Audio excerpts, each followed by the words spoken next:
Halo semuanya, selamat datang di sesi bedah materi kita kali ini. Hari ini kita bakal ngebahas sebuah premis yang sangat provokatif dari sumber materi kita tentang aset digital. Kita akan menelusuri sesuatu yang oleh penulis disebut sebagai jebakan Bitcoin palsu. Ya, Anda nggak salah dengar. Ini adalah sebuah analisis yang benar-benar berpotensi mengubah total cara pandang kita soal konsep kepemilikan di dunia finansial modern. Jadi, mari kita bedah argumen dari penulis ini sama-sama. Oke, mari kita selami ini. Kalimat pembuka dari teks sumber kita langsung melempar sebuah pernyataan yang sangat tajam. Tidak semua Bitcoin itu nyata. Kedengarannya mungkin agak aneh dan sedikit gila kan? Maksud saya, Bitcoin itu kan inovasi aset digital. Tapi penulis artikel ini dengan tegas menyatakan kalau apa yang dibeli dan dipegang oleh banyak orang saat ini sebenarnya sama sekali bukan aset aslinya. Penulis secara harfiah menantang kita buat mempertanyakan ulang apa sih yang sebenarnya terjadi saat Anda mengira Anda lagi berinvestasi? Hal ini membawa kita pada bagian krusial yang disebut oleh penulis sebagai ilusi kepemilikan. Mari kita lihat lebih dalam apa maksudnya. Menurut argumen utamanya, institusi keuangan raksasa di Wall Street itu sebenarnya sangat nggak pengen Anda memegang kunci digital Anda sendiri. Alih-alih ngasih aset aslinya, mereka malah menjual apa yang mereka sebut sebagai exposure. Nah, menurut sumber ini, exposure itu pada dasarnya cuma kertas janji atau surat utang yang sering kita sebut IOU yang didandani sedemikian rupa biar kelihatan dan kerasa kayak Bitcoin sungguhan. Penulis menarik garis yang sangat tegas di sini. Ada perbedaan masif antara benar-benar punya suatu aset versus cuma beli hak atas pergerakan harganya aja. Jadi, coba kita perhatiin bentuk-bentuk spesifik dari jebakan ini, seperti yang dijabarin sama penulis. Ada saham ETF, ada saldo kustodian, dan tanda terima digital. Sekarang saya pengen Anda yang lagi merhatiin materi ini buat mikir sejenak. Apakah aset yang selama ini susah payah Anda kumpulin itu beneran aset itu sendiri? Atau, seperti yang diperingatkan oleh sumber kita, jangan-jangan Anda cuma ngumpulin salah satu dari klaim pihak ketiga ini? Menurut teks ini, kebanyakan orang hidup dalam asumsi manis kalau mereka lagi ngumpulin Bitcoin. Padahal kenyataannya, mereka cuma beli dan ngumpulin klaim digital. Sumber kita juga ngasih perbandingan yang lumayan bikin merinding di sini. Di satu sisi, ada ilusi yang memang sengaja dirancang supaya Anda merasa nyaman.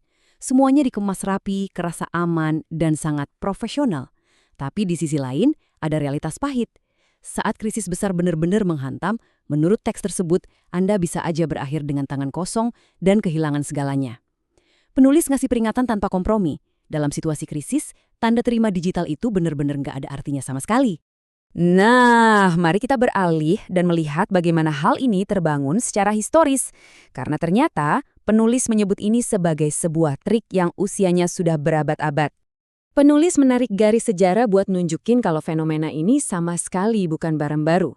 Praktek kayak gini udah dilakuin sama sektor perbankan sejak dulu banget. Coba kita pelan-pelan bayangin ini. Bayangkan, 1 ons emas. 1 ons emas fisik yang nyata, padat dan tersimpan diam di dalam sebuah brankas bank yang gelap dan terkunci rapat. Ya, cuma ada 1 ons di sana. Ini adalah fondasi dari analogi penulis kita. Disinilah nilai inti yang sebenarnya berada, tersembunyi jauh dari pandangan kita. Tapi kemudian, coba perhatiin angka ini. 100. Teks tersebut membongkar sebuah trik historis. Berdasarkan 1 ons emas yang tersimpan di brankas tadi, ternyata ada 100 klaim kertas yang dicetak dan beredar bebas di luar sana. Penulis menyoroti betapa gilanya kontras matematis ini buat nunjukin apa yang disebut inflasi buatan. 100 orang dibiarkan merasa kalau mereka punya emas, padahal aset fisik yang menopangnya ya cuma ada 1 itu tadi. Dan disinilah ketegangan dari cerita sejarah ini mencapai puncaknya. Teks kita ngegambarin sebuah skenario yang pasti bakal terjadi, yang biasa kita kenal sebagai fenomena bank run atau penarikan dana massal. Apa yang terjadi menurut penulis ketika setiap orang, ratusan pemegang kertas klaim tadi, datang secara bersamaan buat nukerin kertas mereka dengan emas? Realitasnya disajikan dengan sangat belak-belakan. Penulis menyimpulkan kalau sebagian besar dari orang-orang itu pasti bakal pulang dengan tangan kosong. Ya, matematikanya memang nggak bisa dibohongin. Oke, mari kita bawa inti cerita tadi kembali ke dunia modern aset digital kita hari ini untuk ngelihat lebih jelas soal realitas kepemilikan. Kesimpulan dari sumber kita ini sangat to the point dan benar-benar menantang pemahaman tradisional kita. Makanya saya pengen ngajuin pertanyaan ini langsung ke Anda. Kalau Anda tidak memegang kunci Anda sendiri, apakah Anda benar-benar memegang Bitcoin tersebut? Penulis mengkonfrontasi cara kita memandang instrumen investasi dengan definisi kepemilikan yang sangat kaku. Teks tersebut dengan lugas mengklaim bahwa kalau kuncinya nggak ada di tangan Anda, berarti Anda nggak memegang Bitcoin. Menurut penulis, kebenarannya sesederhana itu. Penguasaan mutlak atas aset adalah satu-satunya hal yang benar-benar penting. Jadi, poin krusialnya adalah mengetahui di mana sebenarnya Bitcoin yang benar-benar nyata itu harus berada. Penulis memaparkan 3 kriteria mutlak nih. Pertama, harus ada di tangan Anda.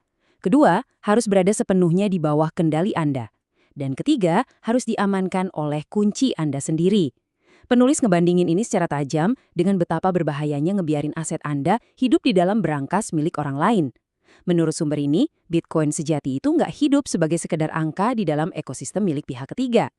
Yang pada akhirnya membawa kita pada kutipan penutup yang luar biasa kuat dari materi ini. Teks ini ninggalin kita dengan sebuah peringatan yang sangat serius.